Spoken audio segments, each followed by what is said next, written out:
हिंदी की पाठशाला सीबीएसई में आप सभी का स्वागत है। बेटा, आज आपको इस वीडियो में मैं कक्षा 12वीं पाठ चार्ली चैपलिन यानी हम सब पढ़ाने जा रही हूँ। इसके लेखक हैं बेटा विष्णु खरे जी। विष्णु खरे जी हैं। इसमें जो है क्या दिया गया है, हास्य फिल्मों के अभिनेता व निर्देशक चार्ली चैपलिन पर लिखे इस पाठ में उनकी कुछ विशेषताओं को लेखक ने यहाँ पर बताया है। चार्ली की सबसे बड़ी विशेषता क्या थी? करुणा और हास्य के तत्वों का सामंजस्य था। उनकी कब हास्य करुणा में बदल जाए और कब करुणा हास्य में बदल जाए, ये कोई नहीं कह सकता। और भारत जैसे देश में सिद्धांत व रचना दोनों स्तरों पर हास्य और करुणा के मेल की कोई परंपरा नहीं है। इसके बावजूद चार्ल्स चैपलिन की लोकप्रियता यह बताती है कि कला स्वतंत्र होती है, बंधती नहीं है। कोई भी कला होती है वो स्वतंत्र होती है, उसमें कोई बंधन नहीं होता है, ये बताया गया है। दुनिया में एक से एक हास्य कलाकार हुए, पर वे चार्ली चैपलिन की तरह इस देश में हर उम्र और हर जो स्तर के जो दर्शक है उनको जो है वो प्रभावित नहीं कर पाए। हर उम्र के जो मतलब बच्चा, जवान, बूढ़ा सभी उनको पसंद करते थे। हर स्तर का मतलब है बेटा, चाहे वो अमीर है, गरीब है, निम्न वर्ग है, मध्यम वर्ग है, जैसा भी है सभी उनको पसंद करते थे। इसका कारण यह है कि चार्ली की वह शख्सियत हो सकती है, जो उनके अंदर छवि बनी हुई थी वह हो सकती है। वे किसी भी संस्कृति को विदेशी नहीं लगते थे, ये नहीं लगते थे कि वो विदेशी हैं, सभी उनको जो है अपने उसमें ढाल लेते थे। फिर महान अभिनेता और निर्देशक चार्ली चैपलिन की जन्मतिथि जो जन्म है वो मनाई गई। इस वर्ष उनकी फिल्म मेकिंग ए लिविंग के भी 75 वर्ष पूरे होते। एक फिल्म उन्होंने बनाई थी, कौन सी थी? Making a living. उसके 75 वर्ष जो है पूरे हो गए थे और उनका जो है जन्मदिन मनाया जा रहा था, ये बताया गया है। इतने लंबे समय में चार्ली दुनिया को मुग्ध कर रहा था। आज इसका प्रसार विकसित देशों में हो रहा है, जो विकासशील देश है उनमें इनका विकास जो है वो हो रहा है। चार्ली की अनेक फिल्मों या इस्तेमाल से जो रीले भी मिलती है, जो रीले पहले क्या होता था बेटा, पहले के, आजकल तो जो है मॉडर्न जमाना आ गया है, चिप आ गई है, फोन आ गए हैं, वीडियो ऐसे आ गए हैं, तो उस समय क्या होता है, रील होती थी, तो उन रीलों में उनको बनाया जाता था जो अभी तक दर्शकों तक नहीं पहुंची हैं। इस तरह से चार्ली पर जो है अगले 50 वर्षों तक काफी कुछ कहने की गुंजाइश अभी बनी हुई है कि और भी कुछ उन पर कहा जा सकता है, ये बताया गया है। चार्ली की फिल्में जो है भावना पर आधारित हैं, बुद्धि पर नहीं। समझ आया बेटा? चार्ली की फिल्में भावना पर आधारित है, बुद्धि पर नहीं। भावना कैसी है उसकी देखने वो बताया गया है। फिर इसमें जो है कुछ यहाँ पर जो बताया गया है इसके बारे में नाम दिए गए हैं। Metropolis, the cabinet of doctor Caligari, the रोवत seen last year in Marian, but the sacrifice जैसी फिल्मों का आम आदमी से लेकर आइंस्टाइन जैसे महान प्रतिभा वाले व्यक्ति जो है वो सभी एक जैसा रसास्वाद देते हैं, एक जैसा आनंद मिलता है सभी को, चाहे कोई भी हो। जैसे आइंस्टाइन जो प्रतिभाशाली व्यक्ति थे उनको भी ऐसा ही आनंद आता है, ये बताया गया है। उन्होंने न सिर्फ फिल्मी कला को प्रभावित किया है, उन्होंने जो है दर्शकों की वर्ग, वर्ण, जो जाति भेदभाव होता है उसको भी तोड़ा है। इस प्रकार चैपलिन की फिल्में यह दर्शाती हैं कि हर व्यक्ति में कमी है, त्रुटि है, व्यक्ति में है, उसमें नहीं है। और जो चार्ली जी हैं, वो चैपलिन जी, उनके जन्म कैसे बता देती हूँ, वो किस प्रकार के। उनका जन्म जो है बेटा, चार्ली चैपलिन जो है पश्चिम का महान कलाकार था और जिसने हास्य मुख फिल्में बनाई थी। हास्य और मुख फिल्में जो बिना बोले ही उनके उसको देखकर ही हंसी आ जाती थी, वैसी फिल्में। और चार्ली चैपलिन जो है एक स्टेज अभिनेत्री के पुत्र है, स्टेज पर अभिनय करती थी उसकी माँ, उसके पुत्र थे ये चार्ली चैपलिन जी। और वो उनका जो है पालन पोषण बहुत ही गरीबी में हुआ है। और उनकी माता के बारे में बताया गया है कि उनकी माता जो है वो उनकी नानी जो है खाना बदोश थी नानी जी के बारे में, और उनके पिताजी जो हैं वो यहूदी वंशी थे, यहूदी वंश के थे, और उनकी माताजी खाना बदोशी परिवार से थी। तो इस प्रकार जो है उनके पिताजी ने उनकी माता को छोड़ दिया था। परित्याक्ता स्त्री का गया है, परित्याक्ता होती है पति द्वारा छोड़ी गई थी। इस प्रकार जो है चार्ली चैपलिन को जो है घुमंतु चरित्र का उन्होंने बना दिया था, क्योंकि उनकी माता के साथ रहता था और वो स्टेज अभिनेत्री थी, कहीं कहीं जाकर जो है स्टेज पर कार्य करती थी। इस तरह वो स्टेज अभिनेत्री बताई गई हैं। फिर मध्यम वर्गीय बुजुर्ग या उच्च वर्गीय जीवन मूल्य उनका नहीं अपना सके हैं वो। और चार्ली की कला को देखकर फिल्म समीक्षकों तथा फिल्म कला के विद्वानों ने माना कि सिद्धांत कला को जन्म नहीं देते हैं, अपितु कला स्वयं अपने सिद्धांतों को लेकर आती है, बाद में उन्हें गढ़ना पड़ता है। फिर एक बात बता देती हूँ बेटा उनकी माताजी के बारे में। उनकी माताजी जो है कैसे चार्ली चैपलिन को जो है कैसे समाज से लड़ना पड़ा, वो थोड़ा सा बता देती हूँ। चार्ली चैपलिन की क्या होता है, चार्ली चैपलिन की माताजी जो है वो पागल हो जाती हैं। अब घर की आर्थिक स्थिति अच्छी नहीं थी, और इस प्रकार वो जो है किस प्रकार गरीबी से जूझकर अपने जीवन को उन्होंने जिया, कैसे उसने हास्य फिल्में बनाई, तो किस प्रकार उन्होंने जो है संघर्ष को सहन करके अपने जीवन को आगे बढ़ाया, ये बताया गया है। चार्ली ने भी भावना को चुना है। उसके दो कारण थे।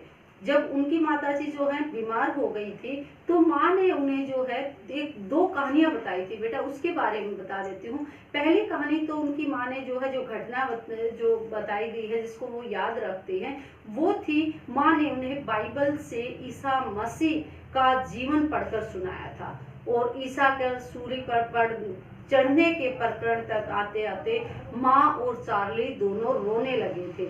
इस प्रसंग में उन्होंने करुणा, स्नेह और मानवता का पाठ पढ़ा। देखिए बेटा, जब उसकी माँ ने चार्ली चैपलिन को बाइबल की जो है बाइबल से ईसा मसीह की कहानी पढ़कर सुनाई, तो देखो ईसा मसीह सबको पता है वो सूली पर चढ़े थे, तो उसके बारे में तो जब उनकी पूरी कहानी उन्होंने सुनाई थी, दोनों माँ बेटा जो है एक साथ रो पड़े थे।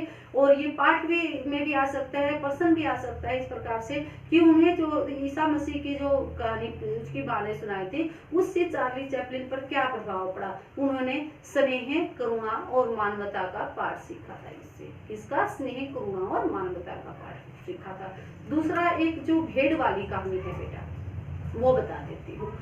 दूसरी घटना चार्ली के जीवन को और अधिक प्रभावित कर दिया। उन दिनों बालक चार्ली ऐसे घर में रहता था जिसमें जो है जिसके पास क्या था, कसाई खाना था। कसाई खाना तो बेटा जानवरों को मार दिया जाता है, वो कसाई खाना था।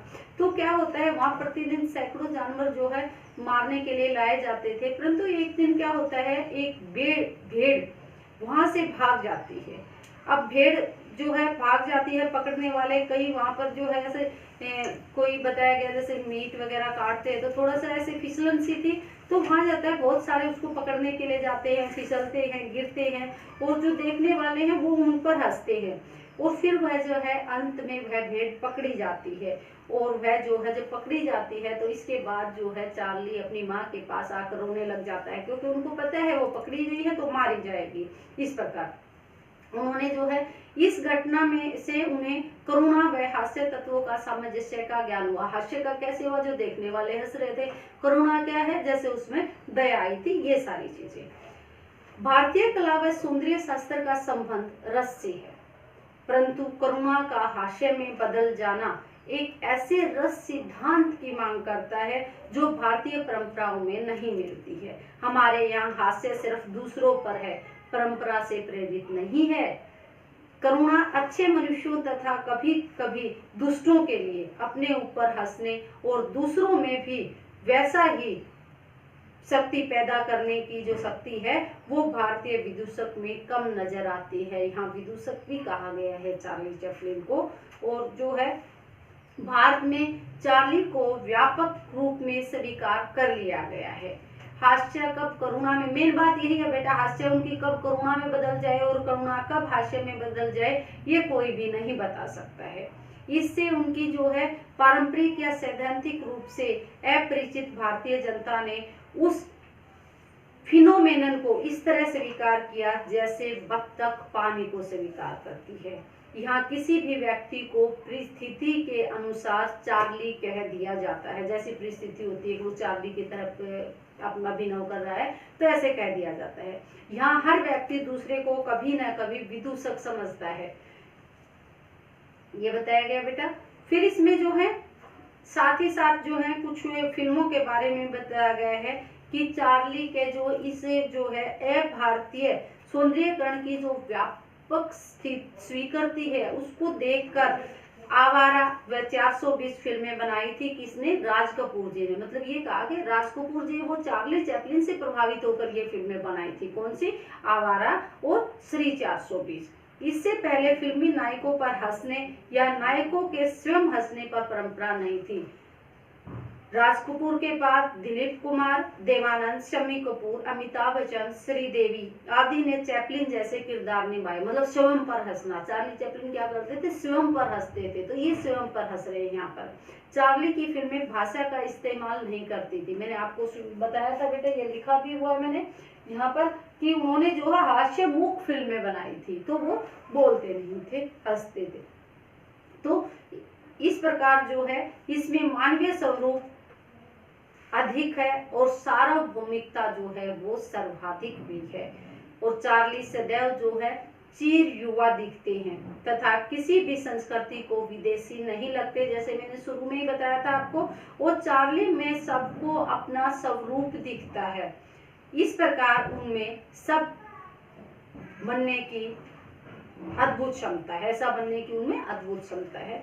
जैसे एक उदाहरण देती हूँ, भारत में होली के त्योहार पर जो है सब पर अपने आप पर हंसने का मौका सभी को मिलता है। सिर्फ एक मौका होता है होली का, क्योंकि रंग लगाते हैं, अलग सा दिखता है, तो वहाँ हंसने का मौका मिलता है। स्वयं को जानबूझकर जो है हम हास्यास्पद बना देते हैं और बना डालने की परंपरा नहीं के बराबर है।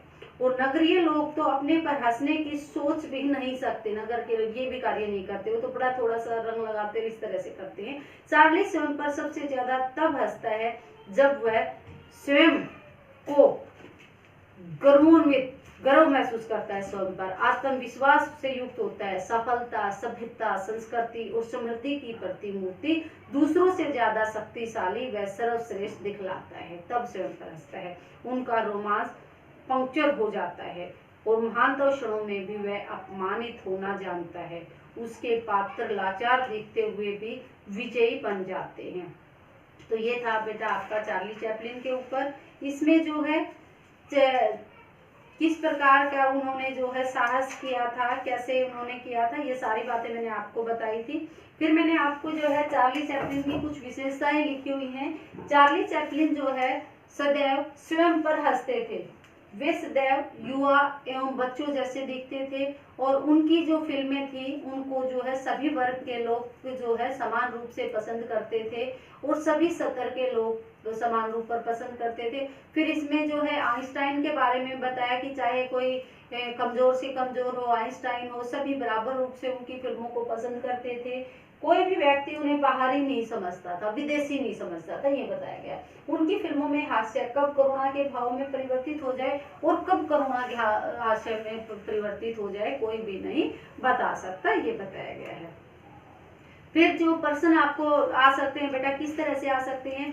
चार्ली चैपलिन के प्रभाव डालने वाली दो घटनाएं। बेटे मैंने आपको पाठ में दो घटनाएं बताई हैं। एक तो उनकी जो माता थी चार्ली चैपलिन की, उन्होंने जो ईसा मसीह के बारे में बताई थी बाइबल पढ़कर, किस प्रकार उनको सूली पर चढ़ाया था, तो वो घटना। दूसरी जो है मैंने आपको भेड़ वाली घटना की, उनका घर के पास कसाई खाना था, वहां से भेड़ भाग गई थी, वो कैसे पकड़ी गई और उस तरह से उस घटना से उन पर क्या प्रभाव पड़ा था, वो चीजें ये मैंने आपको बता दिया बेटा। इसके बाद जो है एक प्रश्न है बेटा, अपने जीवन के अधिकांश हिस्सों में हम क्या होते हैं? हम क्या होते हैं? अपने जीवन के अधिकांश हिस्सों में हम चार्ली के टिल्ली ही होते हैं। जिसके रोमांस हमेशा पंक्चर होते रहते हैं। हमारे महानतम शों में भी कोई भी हमें चिढ़ा कर या लात मार कर भाग सकता है। मतलब ऐसा होता है, कोई चिढ़ा दे, लात मार दे तो हम उस पर चिढ़ सकते हैं, कितना ही महान कार्य हम कर रहे हैं। और अपने चरमतम सूरवीर क्षणों में भी हम जो है कमजोर पड़ सकते हैं। कभी कभार लाचार होते हुए भी हम जीत सकते हैं। हम सब चार्ली हैं, क्योंकि हम सुपरमैन नहीं हो सकते। सत्ता, शक्ति, बुद्धिमान, प्रेम और पैसों के चरमोत्कर्ष में जब हम आईना देखते हैं तो चेहरा जो है वो चार्ली चार्ली हो जाता है। तो ये था बेटा चार्ली चैपलिन जी पर आधारित चैप्टर। तो सभी को समझ आया होगा।